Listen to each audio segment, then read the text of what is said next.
இந்த பிராந்திய போர் வந்து இன்னொரு பரிணாம வளர்ச்சி எடுத்திருக்கிறது. இங்க யார் வந்து இஸ்லாமிய நாடுகளின் தலைவன் என்ற ஒரு பிரச்சனை எழுந்திருக்கு.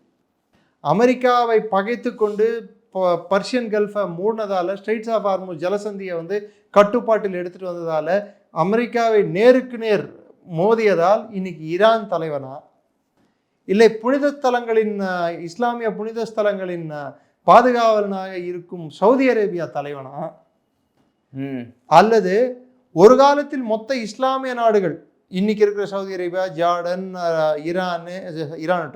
ஈராக்கு, சிரியா, லெபனான், இது எல்லாமே வந்து துருக்கி கட்டுப்பாட்டில் ஒட்டமன் அரசின் கீழ் இருந்ததனால் இன்று அதன் நீழ்ச்சியாக இருக்கும் டர்க்கி தலைவனா? யார் தலைவன்? யார் இதில் வந்து அதிக அங்கீகாரம் கொண்ட நாடு? இதுல யார் இஸ்ரேலிடம் அதிகம் பகைமை பாராட்டினால் அவங்களுக்கு இஸ்லாமிய சமுதாயத்தில் அங்கீகாரம் வரும் என்ற நம்பிக்கை அவங்களுக்கு இருக்கு.